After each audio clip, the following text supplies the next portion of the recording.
Chapter 5. Patty Pans. What's the matter, Daisy? The boys won't let me play with them. Why not? They say girls can't play football. They can, for I've done it. And Mrs. Bayer laughed at the remembrance of certain youthful frolics. I know I can play. Demi and I used to and have nice times, but he won't let me now because the other boys laugh at him. And Daisy looked deeply grieved at her brother's hardness of heart. On the whole, I think he is right, dearie. It's all very well when you two are alone, but it is too rough a game for you with a dozen boys, so I'd find some nice little play for myself. I'm tired of playing alone, and Daisy's tone was very mournful. I'll play with you by and by, but just now I must fly about and get things ready for a trip into town. You shall go with me and see Mamma, and if you like you can stay with her. I should like to go and see her and baby Josie, but I'd rather come back, please. Demi would miss me, and I love to be here, Auntie. You can't get on without your Demi, can you? And Aunt Jo looked as if she quite understood the love of the little girl for her only brother. Of course I can't. We're twins, and so love each other more than other people, answered Daisy with a brightening face, for she considered being a twin one of the highest honors she could ever receive. Now what will you do with your little self while I fly round? Asked Mrs. Bayer, who was whisking piles of linen into a wardrobe with great rapidity. I don't know. I'm tired of dolls and things. I wish you'd make up a new play for me, Auntie Jo, said Daisy, swinging listlessly on the door.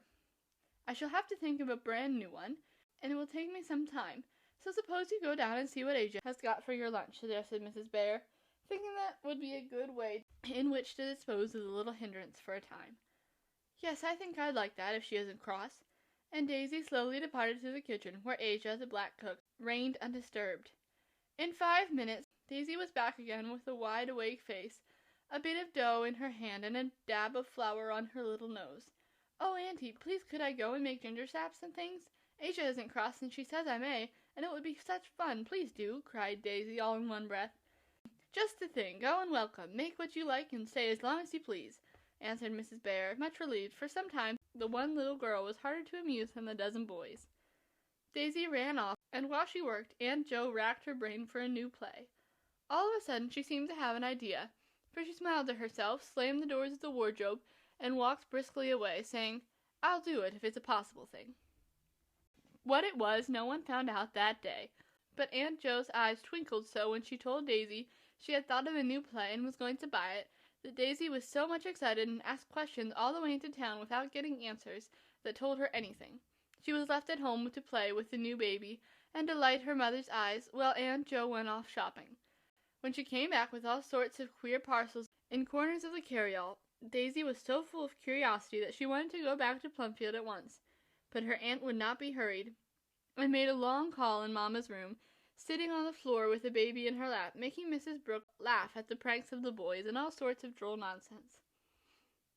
How her aunt told the secret Daisy could not imagine, but her mother evidently knew it, for she said as she tied the little bonnet and kissed the rosy little face inside, Be a good child, my Daisy, and learn the nice new play Auntie has got for you.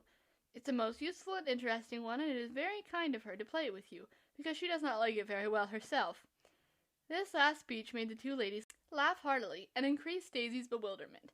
As they drove away, something rattled in the back of the carriage. What's that? Asked Daisy, pricking up her ears. The new play, answered Mrs. Jo solemnly. What is it made of? Cried Daisy. Iron, tin, wood, brass, sugar, salt, coal, and 100 other things. How strange! What color is it? All sorts of colors. Is it large? Part of it is, and part of it isn't. Did I ever see one? Ever so many, but never one so nice as this. Oh, what can it be? I can't wait. When shall I see it? And Daisy bounced up and down with impatience. Tomorrow morning, after lessons. Is it for the boys, too? No, all for you and Bess. The boys will like to see it, and want to play one part of it, but you can do as you like about letting them. I'll let Demi if he wants to. No fear that they won't all want to, especially Stuffy. And Mrs. Bayer's eyes twinkled more than ever as she patted a queer knobby bundle in her lap. Let me feel just once, praised Daisy. Not a feel. You'd guess in a minute and spoil the fun. Daisy groaned and then smiled all over her face, for through a little hole in the paper she caught a glimpse of something bright. How can I wait so long? Couldn't I see it today? Oh dear no, it has got to be arranged and ever so many parts fixed in their places. I promised Uncle Teddy that you shouldn't see it till it was all in apple pie order. If Uncle knows about it, then it must be splendid, cried Daisy, clapping her hands, for this kind, rich, jolly uncle of hers was as good as a fairy godmother to the children and was always planning merry surprises, pretty gifts, and droll amusements for them.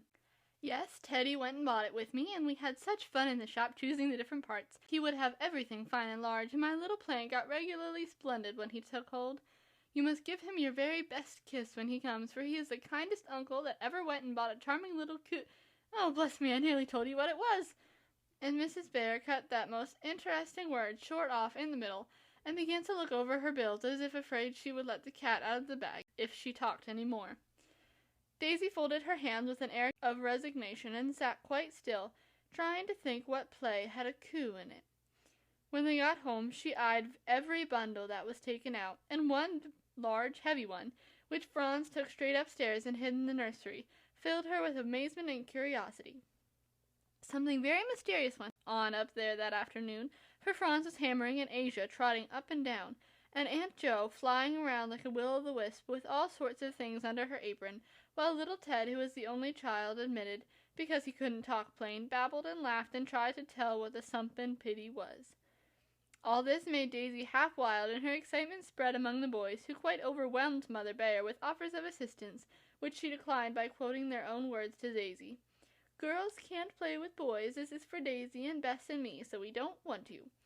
Whereupon the young gentleman meekly retired and invited Daisy to a game of marbles, horse, football, and anything she liked, with a sudden warmth and politeness which astonished her innocent little soul. Thanks to these attentions, she got through the afternoon and went early to bed, and next morning did her lessons with an energy which made Uncle Fritz wish that a new game could be invented every day. Quite a thrill pervaded the schoolroom when Daisy was dismissed at 11 o'clock, for everyone knew that now she was going to have the new and mysterious play. Many eyes followed her as she ran away, and Demi's mind was so distracted by this event that when Franz asked him where the desert of the Sahara was, he mournfully replied, "In the nursery," and the whole school laughed at him. "Aunt Jo, I've done all my lessons, and I can't wait 1 single minute more," cried Daisy, flying into Mrs. Bear's room. "It's all ready, come on," and tucking Ted under one arm and her work basket under the other, Aunt Jo promptly led the way upstairs. "I don't see anything," said Daisy, staring about her as she got inside the nursery door. "Do you hear anything?" asked Aunt Jo, catching Ted back by his little frock as he was making straight for one side of the room. Daisy did hear an odd crackling, and then a purry little sound as of a kettle singing. These noises came from behind a curtain drawn before a deep bay window. Daisy snatched it back and gave one joyful "Oh!" and then stood gazing with delight at, what do you think? A wide seat ran round the 3 sides of the window. On one side hung and stood all sorts of little pots and pans, gridirons and skillets. On the other side a small dinner and tea set, and on the middle part a cooking stove. Not a tin one that was of no use, but a real iron stove, big enough to cook for a large family of very hungry dolls. But the best of it was that a real fire burned in it, real steam came out of the nose of the little tea kettle, and the lid of the little boiler actually danced a jig. The water inside bubbled so hard. A pane of glass had been taken out and replaced by a sheet of tin, with a hole for the small funnel, and real smoke went sailing away outside so naturally that it did one's heart good to see it. The box of wood with a hod of charcoal stood nearby. Just above hung dustpan, brush, and broom. A little market basket was on the low table at which Daisy used to play, and over the back of her little chair hung a white apron with a bib and a droll mob cap. The sun shone in as if he enjoyed the fun. The little stove roared beautifully. The kettle steamed. The new tins sparkled on the walls. The pretty china stood in tempting rows, and it was altogether as cheery and complete a kitchen as any child could desire. Daisy stood quite still after the first glad "oh," but her eyes went quickly from one charming object to another, brightening as they looked, till they came to Aunt Jo's merry face, and there they stopped as the happy little girl hugged her, saying gratefully, "Oh, Auntie, it's a splendid new play. Can I really cook at the dear stove and have parties and mess and sweep and make fires that truly burn? I like it so much. What made you think of it?" "Your liking to make ginger snaps with Asia made me think of it," said Mrs. Bear, holding Daisy, who frisked as if she would fly.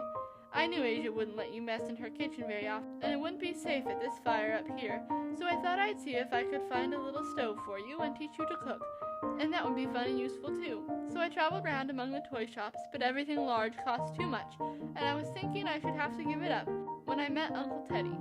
As soon as he knew what I was about, he said he wanted to help, and insisted on buying the biggest toy stove we could find. I scolded, but he only laughed and teased me about my cooking when we were young, and said I must teach Bess as well as you, and went on buying all sorts of nice little things for my cooking class, as he called it. I'm so glad you met him, said Daisy, as Mrs. Joe stopped to laugh at the memory of the funny time she had with Uncle Teddy. You must study hard and learn to make all kinds of things, for he says he shall come out to tea very often and expects something uncommonly nice. It's the sweetest, dearest kitchen in the world, and I'd rather study with it than anything else. Can't I learn pies and cake and macaroni and everything? Cried Daisy, dancing around the room with the new saucepan in one hand and the tiny poker in the other. All in good time. This is to be a useful play. I am to help you, and you are to be my cook, so I shall tell you what to do and show you how. Then we shall have things fit to eat, and you will be really learning how to cook on a small scale. I'll call you Sally and say you are a new girl. Just come, added Mrs. Joe, settling down to work while Teddy sat on the floor, sucking his thumb and staring at the stove as if it was a live thing whose appearance deeply interested him. That will be so lovely. What shall I do first? Asked Sally with such a happy face and willing air that Aunt Joe wished all new cooks were half as pretty and pleasant. First of all, put on this clean cap and apron. I am rather old-fashioned, and I like my cook to be very tidy. Sally tucked her curly hair into the round cap and put on the apron without a murmur, although usually she rebelled against bibs. Now you can put things in order and wash up the new china. The old set needs washing also, for my last girl was apt to leave it in a sad state after a party. Aunt Joe spoke quite soberly, but Sally laughed, for she knew who the untidy girl was, who had left the cups sticky. Then she turned up her cuffs and with a sigh of satisfaction began to stir about her kitchen, having little raptures now and then over the sweet rolling pin, the darling dish tub, or the cunning pepper pot. Now, Sally, take your basket and go to market. Here is a list of things I want for dinner, said Mrs. Joe, giving her a bit of paper when the dishes were all in order. Where's the market? Asked Daisy, thinking that the new play got more and more interesting every minute. Asia is the market. Away went Sally, causing another stir in the schoolroom as she passed the door in her new costume, and whispered to Demi with a face full of delight, "It's a perfectly splendid play." Old Asia enjoyed the joke as much as Daisy, and laughed jollily as the little girl came flying into the room with her cap all on one side, the lids of her basket rattling like castanets, and looking like a very crazy little cook. "Mrs. Aunt Joe wants these things, and I must have them right away," said Daisy importantly. "Let's see, honey, there's 2 pounds of steak, potatoes, squash, apples, bread, and butter. The meat ain't come yet, and when it does, I'll send it up. The other things are all handy."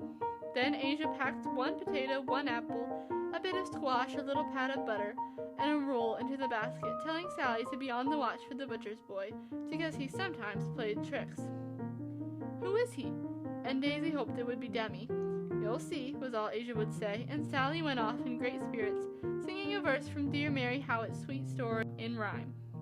Away went little Mabel with the wheaten cake so fine, the new-made pot of butter, and the little flask of wine. "Put everything but the apple into the store closet for the present," said Mrs. Joe when the cook got home. There was a cupboard under the middle shelf, and on opening the door, fresh delights appeared. One half was evidently the cellar, for wood, coal, and kindlings were piled there. The other half was full of little jars, boxes, and all sorts of droll contrivances for holding small quantities of flour, meal, sugar, salt, and other household stores. A pot of jam was there, a little tin box of gingerbread, a cologne bottle full of currant wine, and a tiny canister of tea. But the crowning charm was 2 dolls' pans of new milk, with cream actually rising on it, and a wee skimmer all ready to skim it with. Daisy clapped her hands at this delicious spectacle and wanted to skim immediately, but Aunt Joe said, "Not yet, you will want the cream on your apple pie at dinner, and must not disturb it till then." "Am I going to have pie?" cried Daisy, hardly believing that such bliss could be in store for her. "Yes, if your little oven does well, we will have 2 pies, 1 apple and 1 strawberry," said Mrs. Joe, who was nearly as much interested in the new play as Daisy herself. "Oh, what next?" asked Sally, all impatience to begin. "Shut the lower draught of the stove so that the oven may heat. Then wash your hands and get out the flour, sugar, salt, butter, and cinnamon. See if the pie board is clean and pare your apple ready to put in. Daisy got things together with as little noise and spilling as could be expected from so young a cook. I really don't know how to measure for such tiny pies. I must guess at it, and if these don't succeed, we must try again, said Mrs. Joe, looking rather perplexed and very much amused with the small concern before her. Take that little pan full of flour, put in a pinch of salt, and then rub in as much butter as will go on that plate. Always remember to put your dry things together first, and then the wet. It mixes better so. I know how. I saw Asia do it. Don't I butter the pie plates, too? She did the first thing, said Daisy, whisking the flour about at a great rate. Quite right. I do believe you have a gift for cooking. You take to it so cleverly, said Aunt Jo approvingly. Now a dash of cold water, just enough to wet it, then scatter some flour on the board, work in a little, and roll the paste out. Yes, that's the way. Now put dabs of butter all over it, and roll it out again. We won't get our pastry very rich, or the dolls will get dyspeptic. Daisy laughed at the idea, and scattered the dabs with a liberal hand. Then she rolled and rolled with her delightful little pin, and having got her paste ready, proceeded to cover the plates with it. Next, the apple was sliced in, sugar and cinnamon lavishly sprinkled over it, and then the top crust put on with breathless care. I always wanted to cut them round, and Asia never would let me. How nice it is to do it all my ownty-don'ty self, said Daisy as the little knife went clipping round the doll's plate poised on her hand. All cooks, even the best, meet with mishaps sometimes, and Sally's first one occurred then, for the knife went so fast that the plate slipped, turned a somersault in the air, and landed the dear little pie upside down on the floor. Sally screamed, Mrs. Joe laughed, Teddy scrambled to get it, and for a moment confusion reigned in the new kitchen.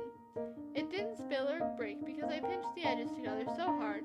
It isn't hurt a bit, so I'll prick holes in it and then it will be ready, said Sally, picking up the capsized treasure and putting it into shape with a childlike disregard of the dust that had gathered in its fall.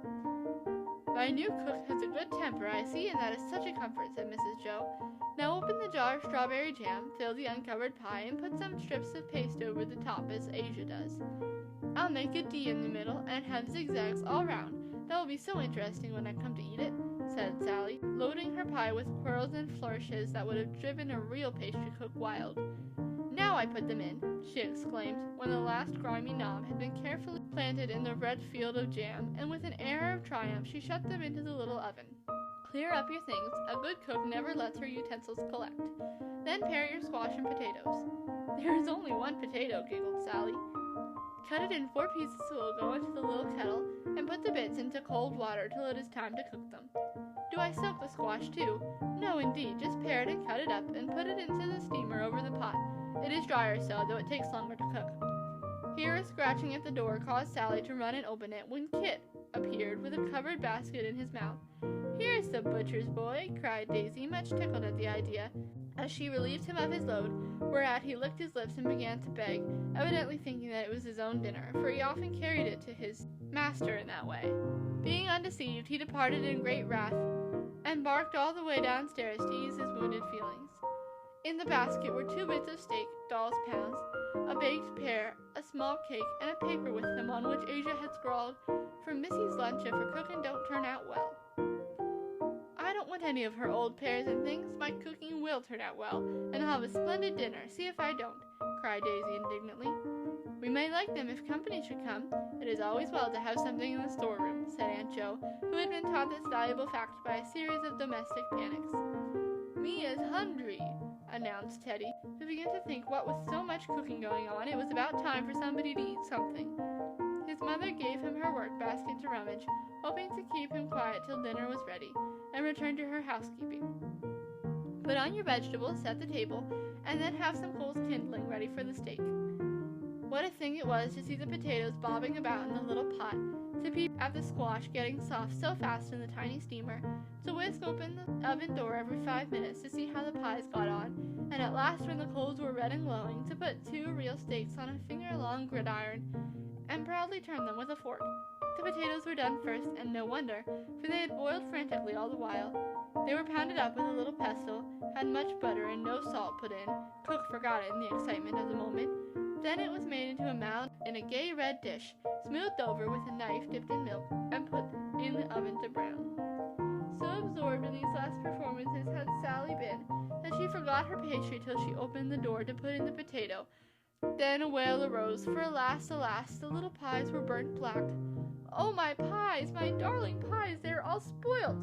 cried poor Sally, wringing her dirty little hands as she surveyed the ruin of her work.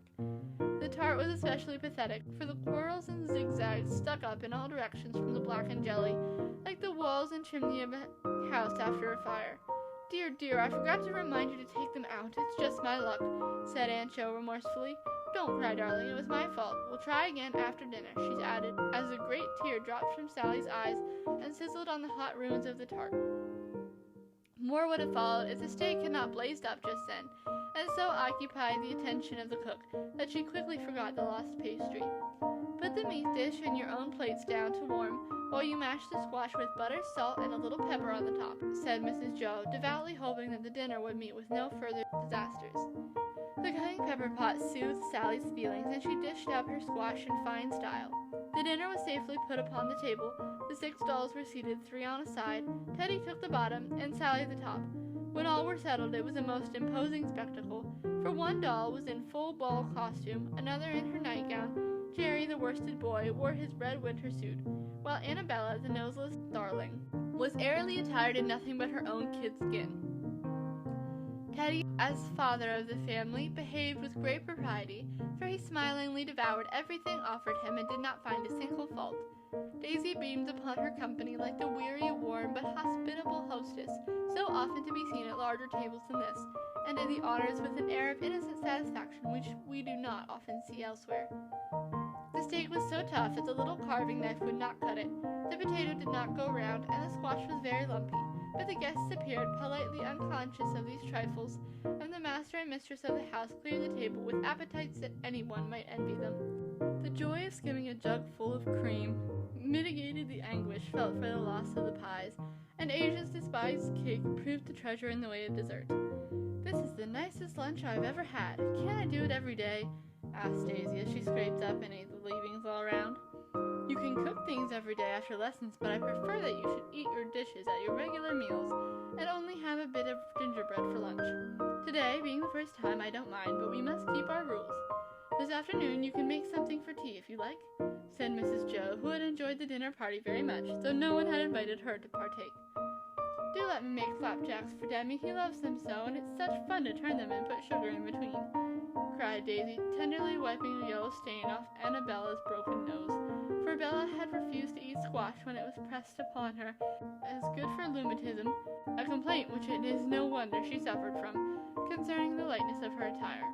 "But if you give Demi goodies, all the others will expect some also, and then you will have your hands full. Couldn't I have Demi come up to tea alone just this one time, and after that I could cook things for the others if they were good?"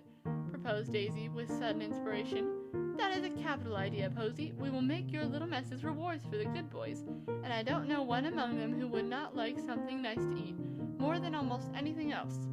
If little men are like big ones, good cooking will touch their hearts and soothe their temper delightfully," added Aunt Jo, with a merry nod toward the door, where stood Papa Bear, surveying the scene with a face full of amusement. "That last hit was for me, sharp woman. I accept it, for it is true. But if I had married thee for thy cooking heart's dearest, I should have fared badly all these years," answered the professor, laughing as he tossed Teddy, who became quite apoplectic in his endeavors to describe the feast he had just enjoyed. Daisy proudly showed her kitchen, and rashly promised Uncle Fritz as many flapjacks as he could eat. She was just telling about the new rewards when the boys, headed by Demi, burst into the room, snuffing the air like a pack of hungry hounds. For school was out, dinner was not ready, and the fragrance of Daisy's steak led them straight to the spot. A prouder little damsel was never seen than Sally, as she displayed her treasures and told the lads what was in store for them. Several rather scoffed at the idea of her cooking anything fit to eat, but Stuffy's heart was won at once. Nat and Demi had firm faith in her skill, and the others said they would wait and see. All admired the kitchen, however, and examined the stove with deep interest. Demi offered to buy the boiler on the spot, to be used in a steam engine which he was constructing. Ned declared that the best and biggest saucepan was just the thing to melt his lead in when he ran bullets, hatchets, and such trifles.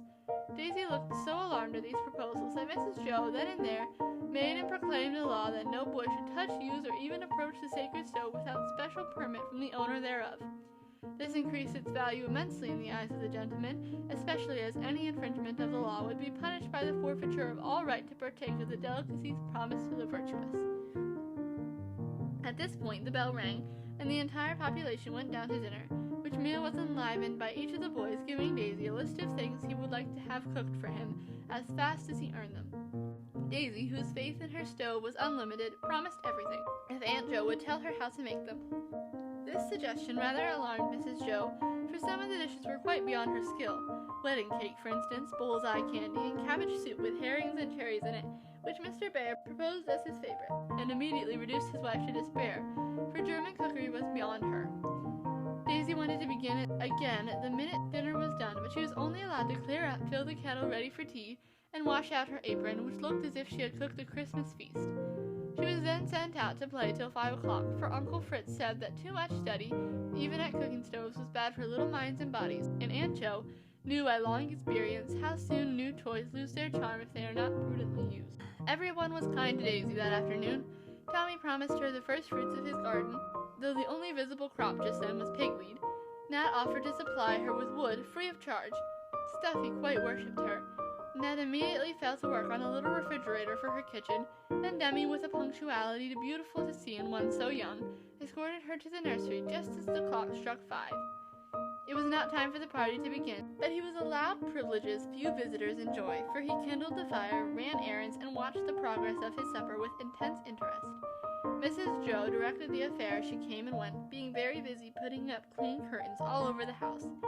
Ask Asia for a cup of sour cream, then your cakes will be light without much soda, which I don't like, was the first order. Demi tore downstairs and returned with the cream, also a puckered-up face, for he had tasted it on his way, and found it so sour that he predicted the cakes would be uneatable.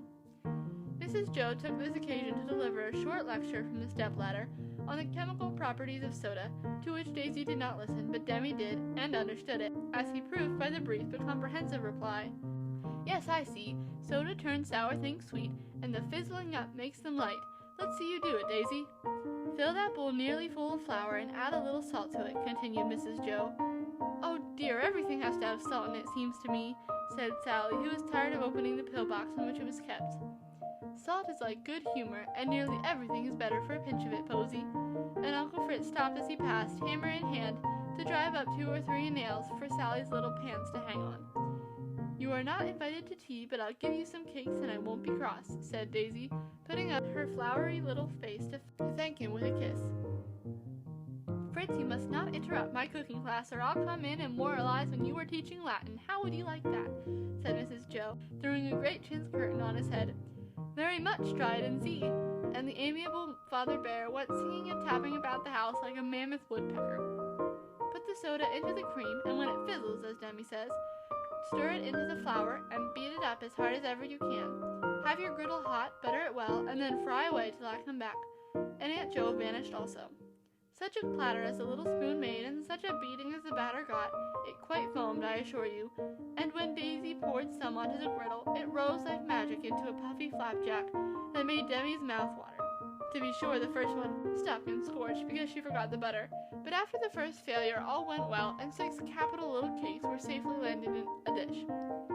I think I'd like maple syrup better than sugar, said Demi from his armchair, where he had settled himself after setting the table in a new and peculiar manner. Then go and ask Asia for some, answered Daisy, going into the bathroom to wash her hands. While the nursery was empty, something dreadful happened. You see, Kit had been feeling hurt all day because he had carried meat safely, and yet got none to pay him. He was not a bad dog, but he had his little faults like the rest of us, and could not always resist temptation.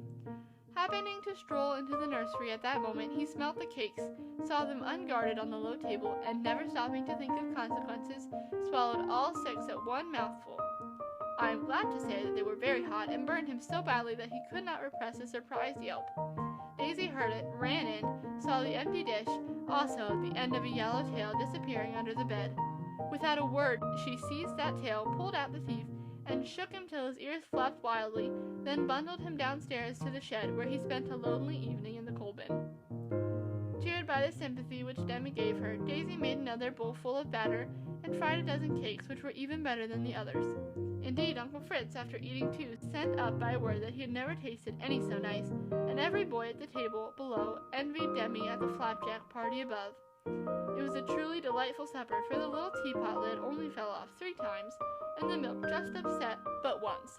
The cakes floated in syrup, and the toast had a delicious beefsteak flavor, owing to the cooks using the gridiron to make it on. Demi forgot philosophy and stuff like any carnal boy, while Daisy planned on sumptuous banquets, and the dolls looked on smiling affably. "Well, dearies, have you had a good time?" asked Mrs. Joe, coming up with Teddy on her shoulder. "A very good time. I shall come again soon," answered Demi with emphasis. "I'm afraid you have eaten too much by the look of the table." "No, I haven't. I only ate 15 cakes, and they were very little ones," protested Demi, who had kept his sister busy supplying his plate. "They won't hurt him, they are so nice," said Daisy, with such a funny mixture of maternal fondness and housewifely pride that Aunt Jo could only smile and say, "Well, on the whole, the new game is a success, then?" "I like it," said Demi, as if his approval was all that was necessary. "It is the dearest play ever made," cried Daisy, hugging her little dish tub as she proposed to wash up the cups.